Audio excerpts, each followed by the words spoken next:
തെളിച്ചമേകാൻ പൊൻപുലർക്കാലം വെളിച്ചമാകും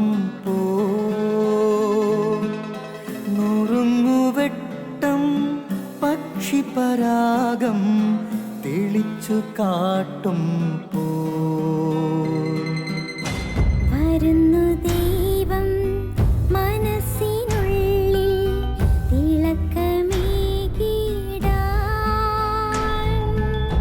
തരുന്നു ധ്യാന പ്രകാശമാർക്കും വിളക്ക് വയ്ക്കും പോൽ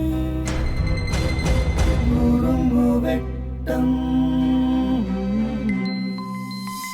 ഇറങ്ങിടട്ടെ ഹൃദന്തമെല്ലാം യുഗപ്രകാശത്താൽ മറഞ്ഞിടട്ടെ മനാന്ധകാരം യുഗപ്രസാദത്താൽ നുറുങ്ങുവെട്ടം.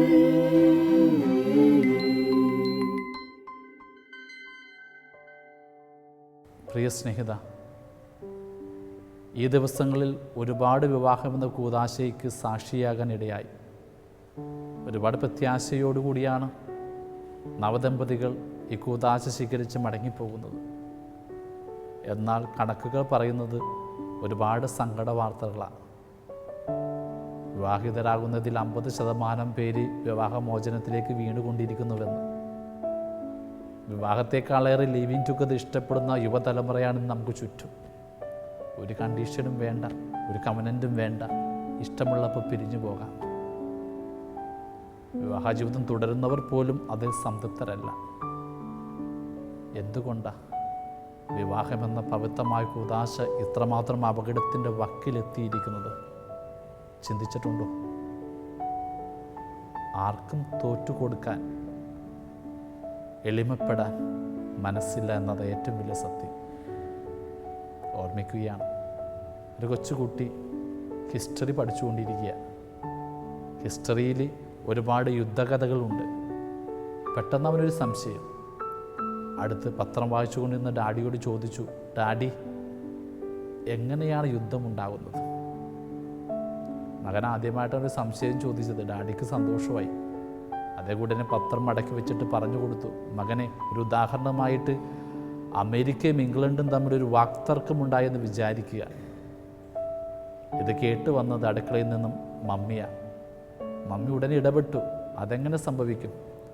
അമേരിക്കയും ഇംഗ്ലണ്ടും ഒരു സഹോദര രാജ്യമാണ്. അവക്കിടയിൽ ഒരിക്കലും വാക്തർക്കം ഉണ്ടാവില്ല. അത് കേട്ട് ഡാഡിക്ക് അല്പം ദേഷ്യം വന്നു. അദ്ദേഹം പറഞ്ഞു, ഞാനൊരു ഉദാഹരണം പറഞ്ഞു കൊടുക്കുക എങ്ങനെയാണ് യുദ്ധമുണ്ടാകുന്നതെന്ന്. അതിനിടയ്ക്ക് നീ ഇടപെടണ്ട. മമ്മി ഇട്ടുകൊടുത്തില്ല. മമ്മി പറഞ്ഞു, നിങ്ങൾ ഉദാഹരണം പറയുമ്പോഴും സത്യസന്ധമായ ഉദാഹരണം പറയണം, അല്ലെങ്കിൽ തെറ്റിദ്ധരിപ്പിക്കുകയല്ലേ. അതുകൂടി കേട്ടപ്പോൾ ഡാഡിയുടെ ദേഷ്യം 10 മടങ്ങായി. അദ്ദേഹം പറഞ്ഞു, ഞാൻ എപ്പോൾ പറഞ്ഞാലും തെറ്റ്, നീ പറയുന്നത് മാത്രം ശരി, ഞാൻ സമ്മതിക്കില്ല. അവസാനം അവർക്കിടയിലായി വാക്തർക്കം. അത് കണ്ടിട്ട് ഈ മകൻ പറയുന്നുണ്ട്, നന്ദിയുണ്ട് ഡാഡി, നന്ദിയുണ്ട് മമ്മി, ഇപ്പോൾ എനിക്ക് മനസ്സിലായി എങ്ങനെയാണ് യുദ്ധമുണ്ടാകുന്നതെന്ന്. സത്യമല്ലേ? കൊച്ചു കൊച്ചു വാക്തർക്കങ്ങൾ പെരുകി പെരുകി മല്ലയുദ്ധങ്ങളായിട്ട് മാറുന്നു നമ്മുടെ കുടുംബ ബന്ധങ്ങൾ. ആർക്കും തോറ്റുകൊടുക്കാൻ മനസ്സില്ല. വിവാഹമെന്ന കൂദാശ അതിൻ്റെ പവിത്രതയോട് സൂക്ഷിക്കണമെങ്കിൽ തോറ്റുകൊടുക്കുക, എളിമപ്പെടുക. ദൈവം പറഞ്ഞത് ഓർമ്മിക്കുക. ദൈവം യോജിപ്പിച്ചത് മനുഷ്യർ വേർപെടുത്താതിരിക്കട്ടെ. തോൽക്കുമ്പോഴാ ഉള്ളിലെ സ്നേഹം പുറത്തു വരിക. ദൈവം സ്നേഹമായതുകൊണ്ട് അവൻ നമ്മുടെ മുമ്പ് തോറ്റു തന്നു. ആ ദൈവത്തെ സ്നേഹിച്ചുകൊണ്ട് പരസ്പരം തോറ്റ് ഞങ്ങളുടെ കുടുംബജീവിതത്തെ മുന്നോട്ട് നയിക്കുക.